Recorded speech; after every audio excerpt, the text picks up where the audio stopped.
ನಮಸ್ಕಾರ ಎಲ್ರಿಗೂ ರೋಚಕ ಯೂಟ್ಯೂಬ್ ಚಾನಲ್ಗೆ ಸ್ವಾಗತ. ವಿನೇಶ್ ಫೋಗಟ್ ಮಾತ್ರ ಅಲ್ಲ, ಇಡೀ ಭಾರತೀಯರ ಒಲಿಂಪಿಕ್ಸ್ ಆಸೆಗೆ ಕೊಳ್ಳಿ ಇಟ್ಟಿದ್ದು ಬರೀ 150 ಗ್ರಾಂ ತೂಕ. ವಿನೇಶ್ ಫೋಗಟ್ ಮಿತಿಗಿಂತ ಸುಮಾರು 150 ಗ್ರಾಂ ತೂಕ ಹೆಚ್ಚಿದ್ರು ಎನ್ನುವ ಕಾರಣಕ್ಕೆ ಅವರನ್ನ ಒಲಿಂಪಿಕ್ ಫೈನಲ್ ಪಂದ್ಯದಿಂದ ಅನರ್ಹಗೊಳಿಸಲಾಯಿತು. ಇದರಿಂದ ವಿನೇಶ್ ಫೋಗಟ್ ಚಿನ್ನದ ಪದಕ ಗೆದ್ದು ಬರಲಿ ಎಂದು ಹಾರೈಸಿದ ಕೋಟ್ಯಾಂತರ ಮಂದಿಗೂ ಈ ಕೆಟ್ಟ ಸುದ್ದಿಯನ್ನು ಅರಗಿಸಿಕೊಳ್ಳಲು ಆಗ್ತಾ ಇಲ್ಲ. ಪ್ಯಾರಿಸ್ ಒಲಿಂಪಿಕ್ಸ್ನಲ್ಲಿ ವಿನೇಶ್ ಫೋಗಟ್ 50 kg ಕುಸ್ತಿ ವಿಭಾಗದಲ್ಲಿ ಸ್ಪರ್ಧೆ ಮಾಡಿದರು. ಹಾಲಿ ಚಾಂಪಿಯನ್ ಜಪಾನ್ನ ಯುಯಿ ಸುಸಾಕಿಯನ್ನು ಸೋಲಿಸಿದ ವಿನೇಶ್ ಫೋಗಟ್ ಕ್ವಾರ್ಟರ್ ಫೈನಲ್ ಪ್ರವೇಶ ಮಾಡಿದರು. ಬಳಿಕ 8ನೇ ಶ್ರೇಯಾಂಕದ ಉಕ್ರೇನ್ನ ಒಕ್ಸಾನಾ ಲಿವಾಚ್ ಅವರನ್ನ ಕ್ವಾರ್ಟರ್ ಫೈನಲ್ನಲ್ಲಿ ಸೋಲಿಸಿ ಸೆಮಿಫೈನಲ್ ಪ್ರವೇಶ ಮಾಡಿದರು. ಸೆಮಿಫೈನಲ್ನಲ್ಲಿ ರೋಚಕವಾಗಿ ಕಾದಾಡಿದಂಥ ವಿನೇಶ್ ಫೋಗಟ್ ಕ್ಯೂಬಾದ ಯುಸ್ಲೇಲಿಸ್ ಗುಜ್ಮಾನ್ ಲೋಫೆಜ್ ಅವರನ್ನು ಸೋಲಿಸಿ ಫೈನಲ್ ತಲುಪಿದರು. ಫೈನಲ್ನಲ್ಲಿ ಯುಎಸ್ಎಯ ಆನ್ ಸರಾ ಹಿಲ್ ಬ್ರೆಂಟ್ ವಿರುದ್ಧ ಸೆಣಸಾಡಬೇಕಿತ್ತು. ಒಲಿಂಪಿಕ್ಸ್ ಇತಿಹಾಸದಲ್ಲಿ ಕುಸ್ತಿಯಲ್ಲಿ ಫೈನಲ್ ಪ್ರವೇಶಿಸಿದ ಮೊದಲ ಮಹಿಳಾ ಕುಸ್ತಿಪಟು ಆಗಿದ್ದರು. ಭಾರತಕ್ಕೆ ಮತ್ತೊಂದು ಪದಕ ಖಚಿತ ಅಂತ ಆಗಿತ್ತು. ಆದರೂ ಭಾರತದ ಹೆಮ್ಮೆಯ ಮಗಳು ಚಿನ್ನದ ಪದಕ ಗೆದ್ದು ಬರಲಿ ಅಂತ ಕೋಟ್ಯಾಂತರ ಮಂದಿ ಹಾರೈಸಿದರು. ಈಗ ಆ ಕೋಟ್ಯಾಂತರ ಮಂದಿಯ ನಿರೀಕ್ಷೆಗಳಿಗೆ ಸಿಡ್ಲು ಬಡದಂತಾಗಿದೆ. 50 kg ಕುಸ್ತಿ ವಿಭಾಗದಲ್ಲಿ ಸ್ಪರ್ಧೆ ಮಾಡಿದ್ದ ವಿನೇಶ್ ಫೋಗಟ್ ನಿಗದಿಪಡಿಸಿದಕ್ಕಿಂತ 150 ಗ್ರಾಂ ಹೆಚ್ಚು ತೂಕ ಇದ್ದ ಕಾರಣ ಅವರನ್ನು ಅನರ್ಹಗೊಳಿಸಲಾಯಿತು. ಕಳೆದ ಬಾರಿ ಒಲಿಂಪಿಕ್ಸ್ನಲ್ಲಿ 53 kg ವಿಭಾಗದಲ್ಲಿ ಸ್ಪರ್ಧೆ ಮಾಡಿದಂಥ ವಿನೇಶ್ ಫೋಗಟ್ ಈ ಬಾರಿ WFIನ ಕುತಂತ್ರದಿಂದಾಗಿ 50 kg ವಿಭಾಗದಲ್ಲಿ ಸ್ಪರ್ಧೆ ಮಾಡಲು ನಿರ್ಧಾರ ಮಾಡಿದರು. ಇದಕ್ಕಾಗಿ ತೂಕ ಇಳಿಸಿಕೊಳ್ಳಲು ಸಾಕಷ್ಟು ಶ್ರಮ ಹಾಕಿದರು. ಅದು ಅಕ್ಷರಶಃ ನಿಜ. ತನ್ನ ತೂಕ ಇಳಿಸಿಕೊಳ್ಳಲು ಆಕೆ ರಾತ್ರಿ ಇಡೀ ನಿದ್ದೆ ಮಾಡದೆ ಸ್ಕಿಪ್ಪಿಂಗ್, ಬೇರೆ ಬೇರೆ ರೀತಿಯಾದಂಥ ವ್ಯಾಯಾಮ ಮಾಡಿ ಬೆವರು ಹರಿಸಿದರು. ಕಡೆಗಳಿಗೆಯಲ್ಲಿ ತನ್ನ ತಲೆಗೂದಲನ್ನು ಕೂಡ ತೀರಾ ಶಾರ್ಟ್ ಆಗಿ ಕತ್ತರಿಸಿಕೊಂಡಿದ್ರು. ಅಷ್ಟೇ ಅಲ್ಲ, ತನ್ನ ದೇಹದಿಂದ ಒಂದಿಷ್ಟು ರಕ್ತವನ್ನು ಕೂಡ ಹೊರಗೆ ಹಾಕಿದರು. ಆದರೂ ಆಕೆಯ ತೂಕ 50 kg ಒಳಗೆ ಬರಲೇ ಇಲ್ಲ. ಇದರ ಪರಿಣಾಮವಾಗಿ ಚಿನ್ನದ ಪದಕ ಗೆಲ್ಲುವಂಥ ಸದಾವಕಾಶವನ್ನು ಮಿಸ್ ಮಾಡಿಕೊಂಡ್ರು. ದೂರದ ಪ್ಯಾರಿಸ್ನಲ್ಲಿ ನಡೆಯುತ್ತಿರುವ ಒಲಿಂಪಿಕ್ಸ್ನ ಮಹಿಳೆಯರ 50 kg ವಿಭಾಗದ ಫ್ರೀ ಸ್ಟೈಲ್ ಕುಸ್ತಿಯ ಫೈನಲ್ ಪಂದ್ಯದಿಂದ ಅನರ್ಹಗೊಂಡ ಭಾರತದ ಭರವಸೆಯ ಕುಸ್ತಿಪಟು ವಿನೇಶ್ ಫೋಗಟ್ ಅವರ ಹೃದಯ ವಿದ್ರಾವಕ ಕಥೆ ಇದು. ಕೈಗೆ ಬಂದ ತುತ್ತು ಬಾಯಿಗೆ ಬರಲಿಲ್ಲ ಎಂಬಂಥ ಪರಿಸ್ಥಿತಿ. ಕನಿಷ್ಠ ಫೈನಲ್ ಪಂದ್ಯದಲ್ಲಿ ಗೆಲ್ಲಲಾಗದಿದ್ದರೂ ಕೂಡ ಆಕೆಗೆ ಬೆಳ್ಳಿ ಪದಕ ಖಂಡಿತವಾಗಿ ಬರ್ತಾ ಇತ್ತು.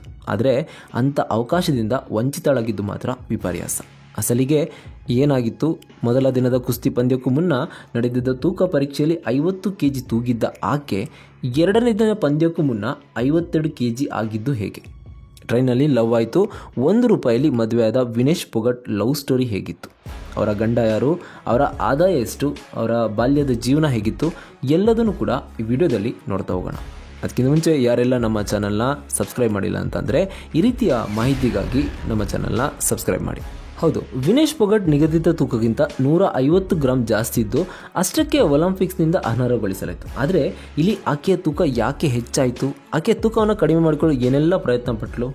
ಆಕೆಯ ತೂಕ ಹೆಚ್ಚಾಗಲು ಕಾರಣ ಏನು ಎಂಬುದನ್ನು ತಿಳಿಯೋದಕ್ಕಿಂತ ಮುಂಚೆ ಆ ಕುಸ್ತಿಯಲ್ಲಿ ತೂಕ ಪರೀಕ್ಷೆಯ ನಿಯಮಗಳು ಏನೇನಿರುತ್ತೆ ಅದನ್ನು ನೋಡ್ತಾ ಹೋಗೋಣ. ಒಲಿಂಪಿಕ್ಸ್ ಕುಸ್ತಿ ವಿಭಾಗದಲ್ಲಿ ಯಾವುದೇ ನಿಗದಿತ ತೂಕದ ಕ್ಯಾಟಗರಿಯಲ್ಲಿ ನಡೆಯುವ ಸ್ಪರ್ಧೆಗಳು 2 ದಿನದಲ್ಲೇ ಮುಗಿಸಲಾಗುತ್ತೆ. ಮೊದಲನೇ ದಿನದಲ್ಲಿ ಆರಂಭಿಕ ಸುತ್ತುಗಳು, ಕ್ವಾರ್ಟರ್ ಫೈನಲ್ ಮತ್ತು ಸೆಮಿಫೈನಲ್ ಪಂದ್ಯಗಳು ನಡೆಯುತ್ತೆ. ಈ ವಿಭಾಗದಲ್ಲಿ ನಡೆಯುವ 2ನೇ ದಿನದಲ್ಲಿ ಸೆಮೀಸ್ನಲ್ಲಿ ಸೋತವರ ಕಂಚಿನ ಪದಕದ ಪಂದ್ಯಗಳು, ಸೆಮೀಸ್ನಲ್ಲಿ ಗೆದ್ದವರಿಗೆ ಫೈನಲ್ ಪಂದ್ಯ ಅಂದರೆ ಗೋಲ್ಡ್ ಮೆಡಲ್ ಸಿಗುತ್ತಲ್ಲ ಆ ಪಂದ್ಯ ನಡೆಯುತ್ತೆ. ಈ 2 ದಿನಗಳಲ್ಲಿ ಕ್ರೀಡಾಪಟುಗಳ ತೂಕವನ್ನು ಕರಾರುವಕ್ಕಾಗಿ ಪರಿಶೀಲನೆ ಮಾಡಲಾಗುತ್ತೆ. 50 kgಗಿಂತ ಸ್ವಲ್ಪ ಜಾಸ್ತಿ ಇದ್ದರೂ ಅವ್ರನ್ನ ಮುಂದಿನ ಪಂದ್ಯದಲ್ಲಿ ಅನರ್ಹಗೊಳಿಸಲಾಗುತ್ತೆ. ಅದಕ್ಕಾಗಿ ಕೆಲವು ನಿಯಮಗಳನ್ನ ಪಾಲನೆ ಮಾಡಲಾಗುತ್ತೆ. ಅವು ಯಾವುವು ಅಂತ ಈಗ ನೋಡ್ತಾ ಹೋಗೋಣ. ಒಂದೇದು ಏನಂತಂದರೆ, ನಿಗದಿತ ಕ್ಯಾಟಗರಿಯ ಪಂದ್ಯಗಳು 2 ದಿನ ನಡೆಯೋದ್ರಿಂದ 2 ದಿನವೂ ತೂಕ ಪರೀಕ್ಷೆ ಇರುತ್ತೆ. ಈ 2 ದಿನಗಳಲ್ಲಿ ಕ್ರೀಡಾಪಟುಗಳ ತೂಕ ಪರೀಕ್ಷೆಗೆ ಹಾಜರಾಗೋದು ಕಡ್ಡಾಯ ಆಗಿರುತ್ತೆ. ಇನ್ನೊಂದೇನಂತಂದರೆ, ತೂಕ ಪರೀಕ್ಷೆಗೆ ಬರುವ ಕ್ರೀಡಾಪಟುಗಳು ಕೇವಲ ತಮ್ಮ ಕುಸ್ತಿಯ ವೇಳೆ ಏನೇನು ಹಾಕ್ಕೊಂಡ್ಬರ್ತಾರಲ್ಲ, ಅಂದರೆ ಸಿಂಗ್ಲೆಟ್ಸ್ ಡ್ರೆಸ್ಗಳನ್ನ ಮಾತ್ರ ಹಾಕ್ಕೊಂಡು ಬರಬೇಕು. ಮೂರನೇದೇನಂತಂದರೆ, ಮೊದಲ ದಿನ ಬೆಳಿಗ್ಗೆ ನಡೆಸುವ ತೂಕದ ಪರೀಕ್ಷೆಗೆ ಅರ್ಧ ಗಂಟೆ ಕಾಲ ಮಿತಿಯನ್ನು ಕೊಟ್ಟಿರ್ತಾರೆ. ಅದನ್ನು ವೇ ಇನ್ ಸೆಷನ್ ಅಂತ ಕರೀತಾರೆ. ಆಗ ಕ್ರೀಡಾಪಟುಗಳು ಕಡ್ಡಾಯವಾಗಿ ಹಾಜರಾಗಲೇಬೇಕು. ಆರಂಭದಲ್ಲಿ ನಿಗದಿತ ತೂಕದಿಂದ ಹೆಚ್ಚು ತೂಕ ಬಂದಿದ್ದರೂ ಕೂಡ ಅವ್ರನ್ನ ಅನರ್ಹಗೊಳಿಸಲಾಗೋದಿಲ್ಲ. ಅವರಿಗೆ ಕೊಟ್ಟಿರುವ ಅರ್ಧ ಗಂಟೆ ಅವಧಿಯಲ್ಲಿ ಬೇರೆ ಬೇರೆ ವ್ಯಾಯಾಮಗಳನ್ನ ಮಾಡಿಕೊಂಡು ತೂಕವನ್ನು ಇಳಿಸ್ಕೊಂಡು ನಿಗದಿತ ತೂಕದೊಳಗೆ ಬರಲು ಅವಕಾಶ ಇರುತ್ತೆ. ಆ ಅರ್ಧ ಗಂಟೆಯಲ್ಲಿ ಕ್ರೀಡಾಪಟುಗಳು ಎಷ್ಟು ಬಾರಿ ಬೇಕಾದರೂ ತಮ್ಮ ತೂಕವನ್ನು ಚೆಕ್ ಮಾಡ್ಕೋಬೋದು. ಆದರೆ 2ನೇ ದಿನದಂದು ಅಂದರೆ ಪದಕ ಸುತ್ತಿನ ಪಂದ್ಯಗಳು ನಡೆಸಲಾಗುವ ತೂಕ ಪರೀಕ್ಷೆ ವೇಳೆ ಪ್ರತಿ ಕುಸ್ತಿಪಟುವಿಗೆ ಕೇವಲ 15 ನಿಮಿಷ ಮಾತ್ರವನ್ನು ಕೊಟ್ಟಿರ್ತಾರೆ. ಆ ಸಂದರ್ಭದಲ್ಲಿ ಮೊದಲು ನಿಗದಿ ಮಾಡಿದ ತೂಕಕ್ಕಿಂತ ಹೆಚ್ಚಿನ ತೂಕ ಕಂಡು ಬಂದರೆ ತೂಕ ಇಳಿಸಿಕೊಳ್ಳೋದಕ್ಕೆ 15 ನಿಮಿಷ ಕೊಟ್ಟಿರ್ತಾರೆ. ಆ ಸಮಯದಲ್ಲಿ ವಿವಿಧ ಕಸರತ್ತು ಮಾಡಿ ತಮ್ಮ ತೂಕವನ್ನು 50 kg ಒಳಗೆ ತಂದುಕೊಳ್ಬೋದು. ಇಲ್ಲಿ ವಿನೇಶ್ ಫೋಗಟ್ ಅವರು 2ನೇ ದಿನದ ತೂಕ ಇಳಿಕೆಗೂ ಮುನ್ನ 52 kg ತೂಕ ಆಗಿದ್ರು. ಅದಕ್ಕೆ ಕಾರಣವಾಗಿದ್ದು ಆಕೆ 50 kg ಕ್ಯಾಟಗರಿಯ ಮೊದಲ ದಿನದ ಪಂದ್ಯಗಳಲ್ಲಿ ಸತತವಾಗಿ 3 ಪಂದ್ಯಗಳನ್ನಾಡಿ ತೀವ್ರವಾಗಿ ಸುಸ್ತಾಗಿದ್ರು. ಅದಕ್ಕೆ ಅವರಿಗೆ ಎಲೆಕ್ಟ್ರೋಲೈಟನ್ನು ಕೊಟ್ಟಿದ್ರು. ಅದಷ್ಟೇ ಅಲ್ಲದೆ ಕೆಲವು ಪೌಷ್ಟಿಕ ಆಹಾರಗಳನ್ನ ಕೂಡ ಕೊಟ್ಟಿದ್ರು. ಇದರಿಂದಾಗಿ ಆಕೆಯ ತೂಕ ಒಂದೇ ಸಮನೆ ಹೆಚ್ಚಾಯಿತು. ತೂಕ ಏರಿಕೆಯಿಂದಾಗಿ ಸ್ವಲ್ಪ ಟೆನ್ಷನ್ ಆಗಿದ್ದ ವಿನೇಶ್ ತಮ್ಮ ತೂಕವನ್ನು ಇಳಿಸಿಕೊಳ್ಳಲು ಆ ರಾತ್ರಿ ಪೂರ್ತಿ ನಿದ್ರೆ ಮಾಡಿರಲಿಲ್ಲ. ನಿದ್ರೆ ಬದಲಾಗಿ ಸ್ವಿಮ್ಮಿಂಗ್, ಸ್ಕಿಪ್ಪಿಂಗ್ ಸೇರಿದಂತೆ ಹಲವಾರು ವ್ಯಾಯಾಮಗಳನ್ನ ಮಾಡಿ ಬೆವರು ಸುರಿಸಿದರು. ಆದರೂ ಕೂಡ ನಿಗದಿತ ಮಟ್ಟಕ್ಕೆ ಇಳಿಲೇ ಇಲ್ಲ. ಆದರೂ ಕಷ್ಟಪಟ್ಟು 50 kg 500 ಗ್ರಾಮ್ಗೆ ತಂದು ಇಳಿಸಿದರು. ಇನ್ನು ಬೆಳಿಗ್ಗೆ ತೂಕ ಪರೀಕ್ಷೆ ವೇಳೆಯಷ್ಟರಲ್ಲಿ 50 kgಗಿಂತಲೂ ತುಸು ಹೆಚ್ಚಾಗಿ ಇತ್ತು. ತೂಕ ಇಳಿಸುವ ಅಂತಿಮ ಕಸರತ್ತಿನಡಿ ಆಕೆ ಕೋಚ್ ಮತ್ತು ಸಹಾಯಕ ಸಿಬ್ಬಂದಿ ಆಕೆ ತಲೆ ಕೂದಲನ್ನು ತೀರಾ ಶಾರ್ಟ್ ಆಗಿ ಕಟ್ ಮಾಡಿದ್ರು. ಅಷ್ಟೇ ಅಲ್ಲ, ಆಕೆಯ ದೇಹದಿಂದ ಒಂದಿಷ್ಟು ರಕ್ತವನ್ನು ಕೂಡ ಹೊರತೆಗೆದರು. ಹೇಗಾದರೂ ಮಾಡಿ ಆಕೆಯ ತೂಕವನ್ನು 50 kg ಒಳಗೆ ತರಲು ಪ್ರಯತ್ನಪಟ್ಟರು. ಆದರೆ ಆಕೆಗೆ ನೀಡಲಾಗಿದ್ದ 15 ನಿಮಿಷದಲ್ಲಿ ಕಡೆಯ ನಿಮಿಷದಲ್ಲಿ ಆಕೆ ತೂಗಿದ್ದು 50 kg 150 ಗ್ರಾಮ್. ಅಷ್ಟೆಲ್ಲ ಪ್ರಯತ್ನಿಸಿದರೂ ಆಕೆ 50 kg ಒಳಗೆ ಬರಲು ಸಾಧ್ಯ ಆಗಲೇ ಇಲ್ಲ. ಇನ್ನು ಈ ವಿನೇಶ್ ಆಗಸ್ಟ್ 25, 1994ರಂದು ಹರಿಯಾಣದ ಬಲಾಲಿಯಲ್ಲಿ ಜನಿಸಿದರು. ವಿನೋದ್ ಫೋಗಟ್ ಮತ್ತು ಸರಳಾದೇವಿಯ ಮಗಳು ಈ ವಿನೇಶ್. ಅದರ ಜೊತೆಗೆ ಮಹಾವೀರ್ ಸಿಂಗ್ ಫೋಗಟ್ ಅವರ ಸೊಸೆನೂ ಕೂಡ ಹೌದು. ಕುಸ್ತಿಪಟುಗಳ ಕುಟುಂಬದಿಂದ ಬಂದವಳು ಈ ವಿನೇಶ್. ಆಕೆಯ ಸೋದರ ಸಂಬಂಧಿಗಳು ಕೂಡ ಕುಸ್ತಿಪಟುಗಳೇ. ಗೀತಾ ಫೋಗಟ್, ರಿತು ಫೋಗಟ್ ಮತ್ತು ಬಬಿತಾ ಕುಮಾರಿ. ಆರಂಭಿಕ ವರ್ಷಗಳಲ್ಲಿ ಆಕೆಯ ತಂದೆ ಮತ್ತು ಚಿಕ್ಕಪ್ಪ ತಮ್ಮ ಸಮುದಾಯದ ನೈತಿಕತೆ ಮತ್ತು ಮೌಲ್ಯಗಳಿಗೆ ವಿರುದ್ಧವಾಗಿ ನಡೆದುಕೊಳ್ಳುತ್ತಿರುವುದರಿಂದ ವಿನೇಶ್ ಮತ್ತು ಅವಳ ಸೋದರ ಸಂಬಂಧಿಗಳು ಕುಸ್ತಿಯನ್ನು ಮುಂದುವರಿಸಬೇಕು ಅಂದರೆ ಹಳ್ಳಿಯ ಜನರ ವಿರೋಧವನ್ನು ಎದುರಿಸಬೇಕಾಗಿರುತ್ತೆ. ವಿನೇಶ್ ಫೋಗಟ್ ತನ್ನ ಆರಂಭಿಕ ಶಾಲಾ ಶಿಕ್ಷಣವನ್ನು ಜೋರ್ಜ್ ಕಲನ್ನಲ್ಲಿರುವ KCM ಹಿರಿಯ ಮಾಧ್ಯಮಿಕ ಶಾಲೆಯಲ್ಲಿ ಮಾಡ್ತಾರೆ. ವಿದ್ಯಾಭ್ಯಾಸವನ್ನು ಮುಂದುವರಿಸಿದ ನಂತರ ರಾಕ್ನ ಮಹರ್ಷಿ ದಯಾನಂದ ವಿಶ್ವವಿದ್ಯಾಲಯದಲ್ಲಿ ಪದವಿಯನ್ನು ಮುಗಿಸ್ತಾರೆ. ವಿದ್ಯಾಭ್ಯಾಸದ ನಂತರ ಅವಳ ಚಿಕ್ಕಪ್ಪನ ಸಹಾಯದಿಂದ ಕುಸ್ತಿಯಲ್ಲಿ ಮುಂದುವರಿತಾಳೆ. ಹೀಗೆ ಕುಸ್ತಿಯಲ್ಲಿ ಅಭ್ಯಾಸವನ್ನು ಮಾಡ್ತಾ ನವದೆಹಲಿಯಲ್ಲಿ ನಡೆದ 2013ರ ಏಷ್ಯನ್ ಕುಸ್ತಿ ಚಾಂಪಿಯನ್ಶಿಪ್ನಲ್ಲಿ ಮಹಿಳೆಯರ ಫ್ರೀ ಸ್ಟೈಲ್ 51 kg ವಿಭಾಗದಲ್ಲಿ ವಿನೇಶ್ ಕಂಚಿನ ಪದಕವನ್ನು ಗೆಲ್ತಾರೆ. ನಂತರ ದಕ್ಷಿಣ ಆಫ್ರಿಕಾದ ಜೋಹಾನ್ಸ್ಬರ್ಗ್ನಲ್ಲಿ ನಡೆದ ಕಾಮನ್ವೆಲ್ತ್ ಕುಸ್ತಿ ಚಾಂಪಿಯನ್ಶಿಪ್ನಲ್ಲಿ ಫೈನಲಲ್ಲಿ ನೈಜೀರಿಯಾದ ಕುಸ್ತಿಪಟು ವಿರುದ್ಧ ಸೋತ ನಂತರ ಅವರು 51 kg ವಿಭಾಗದಲ್ಲಿ ಬೆಳ್ಳಿ ಪದಕವನ್ನು ಗೆಲ್ತಾರೆ. 2014ರಲ್ಲಿ ತನ್ನ ಮೊದಲ ಕಾಮನ್ವೆಲ್ತ್ ಕ್ರೀಡಾಕೂಟದಲ್ಲಿ ಅವರು 48 kg ವಿಭಾಗದಲ್ಲಿ ಸ್ಪರ್ಧೆ ಮಾಡಿ ಚಿನ್ನದ ಪದಕದ ಹಣಾಹಣಿಯಲ್ಲಿ ಅವರು ಇಂಗ್ಲೆಂಡ್ನ ಯಾನಾ ರಟ್ಟಿಗನ್ ಅವರನ್ನು 3-1 ಅಂಕಗಳಿಂದ ಸೋಲಿಸ್ತಾರೆ ಮತ್ತು ಆ ಕ್ರೀಡಾಕೂಟದಲ್ಲಿ ತಮ್ಮ ಮೊದಲ ಚಿನ್ನದ ಪದಕವನ್ನು ಗೆಲ್ತಾರೆ. ದಕ್ಷಿಣ ಕೊರಿಯಾದ ಇಂಚಿಯನ್ನಲ್ಲಿ ನಡೆದ 2014ರ ಏಷ್ಯನ್ ಗೇಮ್ಸ್ನಲ್ಲಿ ವಿನೇಶ್ 48 kg ವಿಭಾಗದಲ್ಲಿ ಕಂಚಿನ ಪದಕವನ್ನು ಗೆಲ್ತಾರೆ. ಕತಾರ್ನ ದೋಹದಲ್ಲಿ ನಡೆದ 2015ರ ಏಷ್ಯನ್ ಚಾಂಪಿಯನ್ಶಿಪ್ನಲ್ಲಿ ಅವರು ಫೈನಲಲ್ಲಿ ಜಪಾನ್ನ ಯುಕಿ ಐರಿ ಅವರನ್ನು ಸೋಲಿಸಲು ಸಾಧ್ಯ ಆಗದೆ ನಂತರ ಬೆಳ್ಳಿ ಪದಕವನ್ನು ಗೆಲ್ತಾರೆ. ಚೀನಾದ ಸನ್ ಯಾನನ್ ವಿರುದ್ಧದ ಕ್ವಾರ್ಟರ್ ಫೈನಲ್ ಪಂದ್ಯದಲ್ಲಿ ಅವರು ಪಂದ್ಯದ ಸಮಯದಲ್ಲಿ ಗಾಯ ಮಾಡಿಕೊಳ್ತಾರೆ. ಅದಾದ ನಂತರ ನಿವೃತ್ತಿಯನ್ನು ಪಡ್ಕೊಳ್ತಾರೆ.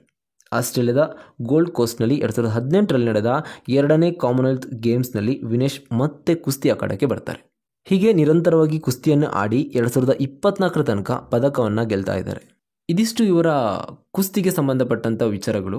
ಇನ್ನು ಇವರು ವೈಯಕ್ತಿಕ ಜೀವನವನ್ನು ನೋಡೋದಾದರೆ ರೈಲ್ವೆಯಲ್ಲಿ ಕೆಲಸ ಮಾಡ್ತಿರ್ಬೇಕಾದ್ರೆ ಇವರಿಬ್ಬರ ಮಧ್ಯೆ ಲವ್ ಆಗಿತ್ತು. ವಿನೇಶ್ ಫೋಗಟ್ ಮತ್ತು ಸೋಮ್ವೀರ್ ಅವರು ಭಾರತೀಯ ರೈಲ್ವೆಯಲ್ಲಿ ಕೆಲಸ ಮಾಡ್ತಿದ್ರು. ಆಗಲೇ ಇವರಿಬ್ಬರ ಮಧ್ಯೆ ಪರಿಚಯ ಆಗಿ ಸ್ನೇಹ ಹುಟ್ಟಿರುತ್ತೆ. ಇವರಿಬ್ಬರಿಗೂ ಕೂಡ ಕ್ರೀಡೆ ಮೇಲೆ ಆಸಕ್ತಿ ಇತ್ತು. ಅದರಿಂದಲೇ ಇವರಿಬ್ಬರ ಸ್ನೇಹ ಗಟ್ಟಿಯಾಗಿ ಇವರಿಬ್ಬರ ಮಧ್ಯೆ ಪ್ರೀತಿ ಹುಟ್ಟುತ್ತೆ. 2018ರಲ್ಲಿ ದೆಹಲಿಯ ಇಂದಿರಾ ಗಾಂಧಿ ಅಂತಾರಾಷ್ಟ್ರೀಯ ವಿಮಾನ ನಿಲ್ದಾಣ ಪ್ರವೇಶದ ಗೇಟ್ ಮುಂದೆ ಇವರಿಬ್ಬರು ಉಂಗುರ ಬದಲಾಯಿಸಿಕೊಂಡು ಆ ಮೂಲಕ ಅವರ ಸಂಬಂಧವನ್ನು ಅಧಿಕೃತಗೊಳಿಸ್ತಾರೆ. 2018ರ ಡಿಸೆಂಬರ್ ತಿಂಗಳಲ್ಲಿ ಹರಿಯಾಣದಲ್ಲಿ ಈ ಜೋಡಿ ಕುಟುಂಬಸ್ಥರ ಜೊತೆಗೆ ಆತ್ಮೀಯರ ಸಾಕ್ಷಿಯಾಗಿ ಮದುವೆ ಆಯಿತು. ಮದುವೆ ಶಾಸ್ತ್ರದಲ್ಲಿ ₹1 ಬಳಸಬೇಕು, ಹಣ ಖರ್ಚು ಮಾಡಬೇಡಿ ಅಂತ ಈ ಜೋಡಿ ತಮ್ಮ ಕುಟುಂಬದ ಮುಂದೆ ಮನವಿಯನ್ನು ಮಾಡಿತು. ಅದರಂತೆ ಮದುವೆ ಕೂಡ ಆಯಿತು. ಆ ಮೂಲಕ ಈ ಜೋಡಿ ಸಂದೇಶವನ್ನು ಕೊಟ್ಟಿತ್ತು. ಹಿಂದೂ ಧರ್ಮದ ಪ್ರಕಾರ ಮದುವೆಯಲ್ಲಿ ಸಪ್ತಪದಿ ತುಳಿಯಬೇಕಾಗತ್ತೆ. ಆದರೆ ಈ ಜೋಡಿ ಹೆಣ್ಣು ಮಗುವನ್ನು ಕಾಪಾಡಿಕೊಳ್ಳಿ, ಹೆಣ್ಣು ಮಗುವಿಗೆ ಶಿಕ್ಷಣ ಕೊಡಿ, ಅವರಿಗೆ ಆಡಲು ಬಿಡಿ ಎನ್ನುವ ಮೂಲಕ 8ನೇ ಹೆಜ್ಜೆ ಇಟ್ಟಿತ್ತು.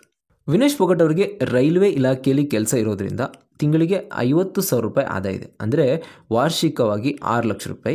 ವಿನೇಶ್ ಅವರು ಹರಿಯಾಣದಲ್ಲಿ ಅವರಿಗೆ ಸ್ವಂತದಂಥ ಬಂಗ್ಲೆ ಕೂಡ ಇದೆ. ಅಷ್ಟೇ ಅಲ್ಲದೆ ದುಬಾರಿ ಕಾರ್ ಕಲೆಕ್ಷನ್ ಕೂಡ ಇದೆ. ಇನ್ನು ವಿನೇಶ್ ಅವರು ಬೇರೆ ಬೇರೆ ಬ್ರ್ಯಾಂಡ್ಗಳ ರಾಯಭಾರಿಯಾಗಿ ಜಾಹೀರಾತುಗಳು ಕೂಡ ಕಾಣಿಸಿಕೊಳ್ತಾರೆ. ಇನ್ನು ದೊಡ್ಡ ಮಟ್ಟದಲ್ಲಿ ಸೌಂಡ್ ಮಾಡಿದ್ದು ಯಾವುದು ಅಂತಂದರೆ 2023ರಲ್ಲಿ ವಿನೇಶ್ ಫೋಗಟ್ ಅವರು ಭಾರತದ ಕುಸ್ತಿ ಒಕ್ಕೂಟದ ಅಧ್ಯಕ್ಷ ಬ್ರೀಜ್ ಭೂಷಣ್ ಶರಣ್ ಸಿಂಗ್ ವಿರುದ್ಧ ಮಾನಸಿಕ ಲೈಂಗಿಕ ದೌರ್ಜನ್ಯದ ಆರೋಪ ಮಾಡಿದರು. ಈ ಕುರಿತು ನ್ಯಾಯ ಒದಗಿಸಿ ಎಂದು ದೆಹಲಿಯಲ್ಲಿ ಧರಣಿ ಕೂತಿದ್ರು. ಇನ್ನು ಈ ಧರಣಿಯ ಮುಂದಾಳತ್ವ ವಹಿಸಿದ್ದು ಕೂಡ ಇದೇ ವಿನೇಶ್ ಫೋಗಟ್ ಅವರು. ವಿನೇಶ್ ಫೋಗಟ್ ಪದಕ ಗೆಲ್ಲದೇ ಇದ್ರೂ ಕೋಟ್ಯಾಂತರ ಭಾರತೀಯರ ಹೃದಯ ಗೆದ್ದಿರೋದಂತೂ ಖಂಡಿತ. ಆಕೆ ಭಾರತದ ಹೆಮ್ಮೆಯ ಮಗಳು. ಅಖಾಡದಲ್ಲಿ ಮಾತ್ರ ಅಲ್ಲ, ಸಮಾಜದಲ್ಲಿಯೂ ಹಲವು ಸವಾಲುಗಳನ್ನ ಎದುರಿಸಿ ನಿಂತ ದಿಟ್ಟ ಮಹಿಳೆ. ಬಿಜೆಪಿ ಮಾಜಿ ಸಂಸದ ಬ್ರಿಜ್ ಭೂಷಣ್ ವಿರುದ್ಧದ ಲೈಂಗಿಕ ದೌರ್ಜನ್ಯದ ಆರೋಪ ಮಾಡಿ ಹೋರಾಡಿದ್ದ ವಿನೇಶ್ ಫೋಗಟ್ಗೆ ಬಿಜೆಪಿ ಬೆಂಬಲಿಗರು ಸಾಕಷ್ಟು ಅವಮಾನ ಕೂಡ ಮಾಡಿದರು. ಅದೆಲ್ಲದಕ್ಕೂ ಆಕೆ ಒಲಿಂಪಿಕ್ಸ್ನ ಕುಸ್ತಿ ಅಖಾಡದಲ್ಲಿ ಉತ್ತರ ಕೂಡ ಕೊಟ್ಟಿದ್ರು. ನಿಮ್ಮ ಸಾಧನೆಗೆ ಯಾವ ಪದಕ ಕೊಟ್ಟರೂ ಕಮ್ಮಿನೇ. ಒಲಿಂಪಿಕ್ಸ್ನಲ್ಲಿ ಭಾರತಕ್ಕೆ ಪದಕವನ್ನು ಗೆದ್ದು ಕೊಡಲೇಬೇಕೆಂಬ ಹಠ, ಅದಕ್ಕೆ ನೀವು ಮಾಡಿದಂಥ ನಿರಂತರ ಹೋರಾಟಕ್ಕೆ ಇಡೀ ಭಾರತ ಹೆಮ್ಮೆ ಪಡುತ್ತೆ. ಜನರ ಪ್ರೀತಿ, ಆಶೀರ್ವಾದದ ಪದಕ ನಿಮ್ಮ ಮೇಲಿರೋದಂತೂ ಖಂಡಿತ. ವಿನೇಶ್ ಫೋಗಟ್ನ ಈ ಸಾಧನೆ ಬಗ್ಗೆ ನಿಮ್ಮ ಅನಿಸಿಕೆ, ಅಭಿಪ್ರಾಯ ಏನೆಂಬುದನ್ನು ನಮಗೆ ಕಮೆಂಟ್ ಮೂಲಕ ತಿಳಿಸಿ. ಧನ್ಯವಾದಗಳು.